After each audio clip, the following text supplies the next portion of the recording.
হুম, কিছু কথা বলতে আসলাম। বিষয়টা খুব বর্তমানে ৪ দিনে যে কলকাতা দখল বিষয়টা নিয়ে মিডিয়ার পাড়ায় যেসব হইহুল্লোড় চলতেছে, তার কিছু বিষয় আলোচনা করব। আসলে বলতে গেলে আ ২ দেশের যেই পারস্পরিক যে সম্পর্ক, এই সম্পর্কটা এক কথায় বলতে গেলে কিছু এক শ্রেণী মহল মানুষ আছে, তারা এই জিনিসটাকে নষ্ট করতে চাচ্ছে। আর বিশেষ করে বলতে আমাদের দেশের ভিতরে, বাংলাদেশের ভিতরে কিছু শ্রেণী মানুষ আছে যেটা অপপ্রচার করতেছে। তেমনই কলকাতা বলেন, আসাম বলেন, উড়িষ্যা বলেন, তারপরে যেসব কলকাতা অধীনস্থ যারা বাংলা বিষয়টা নিয়ে বেশি তারা আগ্রহী, তারাও এই বিষয়টাকে যত দূর পারে নেগেটিভ সোর্সকে কাজে লাগাচ্ছে, যার কারণে তারা সুবিধার থেকেও কিছুটা ক্ষেত্রে বঞ্চিত হচ্ছে। কারণ বর্তমান ডক্টর ইউনূস বাংলাদেশের যেই সুন্দর শান্তিপূর্ণ দেশ যে চালাচ্ছে, তার ভিতরে তাদের চিন্তাগুলা বাধাগ্রস্ত করতেছে। তাই আমাদের বিষয়টা একটাই, আমরা বারবার করে বলতেছি, বর্তমানে যেই দেশে অস্থিতিশীলতার জন্য পরিপূর্ণ দায়, এক কথায় আমরা বলবো কিছু উগ্র, দুই দেশেরই ভিতরে যেটা সামঞ্জস্য রয়েছে, তারা এই সমস্যাটাকে সামনের দিকে ফেস করে তারা দিন দিন এটাকে আরও ঘোলা করতে চাচ্ছে।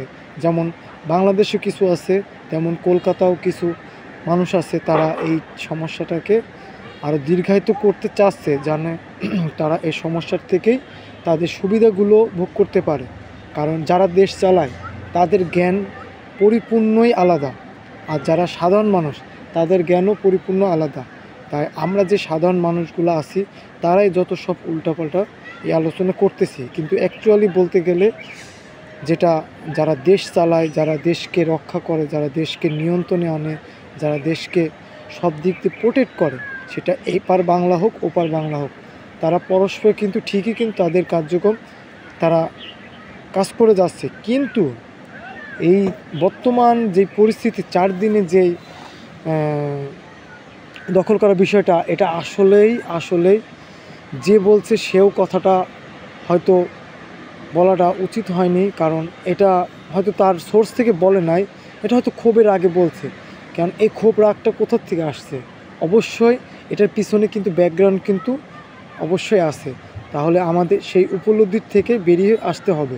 কারণ কেউ যদি একটা কিছু বলে, তার প্রতিক্রিয়া হিসাবে যদি ভালো কথা যদি বলে, অবশ্যই সে ভালো কথা রিটার্ন পাবে। তেমনই এই কথাটার পরিপ্রেক্ষিতে আমরা বলতে পারি এটা এক শ্রেণীর মানুষের তারা এই চিন্তাটা করতেছে, যার কারণে বর্তমান যে পরিস্থিতিতে যে চলতেছে, এই আসলেই দুই দেশের জন্যই খুবই খারাপ সম্মুখীন যাচ্ছে। তাই আমরা বলতে চাই, আপনারা নিজেদের ভিতর থেকে যে যার যার অবস্থান থেকে শান্ত হন, যেন দেশের অবস্থান দেশে অভ্যন্তরীণই থাকুক, সেটা বহির্বিশ্বের হোক, সেটা নিজেদের ভিতরে কখনো এই খারাপ কঠিন পরিস্থিতিতে পড়তে না হয়। আপনারা কলকাতাবাসীরাও আমি আহ্বান করতেছি, আপনারাও এই কিছু মিডিয়া আছে অপপ্রচার করতেছে, এই অপপ্রচার থেকে কান দিবেন না। কারণ বর্তমানে মিডিয়ার যুগ। আমাদের বাংলাদেশের ক্ষেত্রেও সেম একই কথাই বলবো, আপনারাও সেমভাবে আপনাদের নিজের অবস্থান থেকে এটাকে প্রোটেক্ট করবে।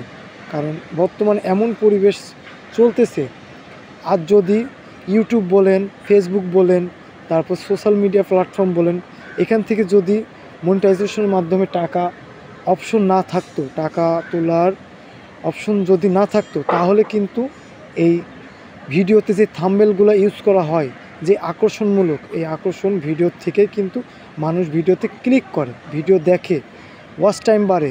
এতেও কিন্তু ইউটিউব বলেন, ফেসবুক বলেন, তারপর সোশ্যাল প্ল্যাটফর্ম বলে যেখান থেকে টাকা আসার ওয়ে থাকে, এটা কিন্তু মানুষ পেয়ে থাকে। যার কারণে তারা কিছু কিছু থাম্বনেলগুলা এমন ধরনের আলোচনা, সেটা লিখিত বক্তব্য দেয়, ভিতরে যায় দেখা যায় তার কোনো কিছুই ভ্যালুটি নাই। তাই অতএব আপনারা গুজবে কান দিবেন না। যার যা অবস্থান থেকে আপনারা দেশের প্রতি অবশ্যই প্রত্যেকের নাগরিকের কর্তব্য দায়িত্ব, তারা দেশকে ভালোবাসুন, তারা নিজস্ব চিন্তা থেকে আপনারা এটা এমন কোনো কথা বলবেন না যেন নিজেদের ভিতরে হোক, সেটা অভ্যন্তরীণের ভিতরে হোক, সেটা রাষ্ট্রীয়গতভাবে হোক, যাতে কখনো এই খারাপ পরিস্থিতি পড়তে না হয়। আমার একটাই কথা, আপনারা কখনো গুজবে কান দিবেন না। 4 দিনে হোক, সে 10 দিনে হোক, প্রত্যেকটা নিজস্ব মনুষ্যত্ব থাকে, সেই মনুষ্যত্বটাই জাগ্রত করবেন, যাতে কখনো কারোর প্রতি এই সমালোচনা হোক, সমাচার হোক, শিষ্টাচার হোক, এগুলো কখনো না আসে। আর আপনাদেরকে বিশেষভাবে আমি কিছু কথা আবারও বলতেছি, আপনারা অপপ্রচার করবেন না, কারণ অপপ্রচার করলে সেটা অবশ্যই সেটা খারাপ ছাড়া কখনো এর ফলাফল আসবে না। তাই অবশ্যই আপনারা চিন্তা করুন, নিজেদের চিন্তার থেকেই জাগ্রত করুন। অতএব আর কখনো গুজব ছড়াবেন না, মিডিয়াদেরকে বিশেষ করে বলতেছি।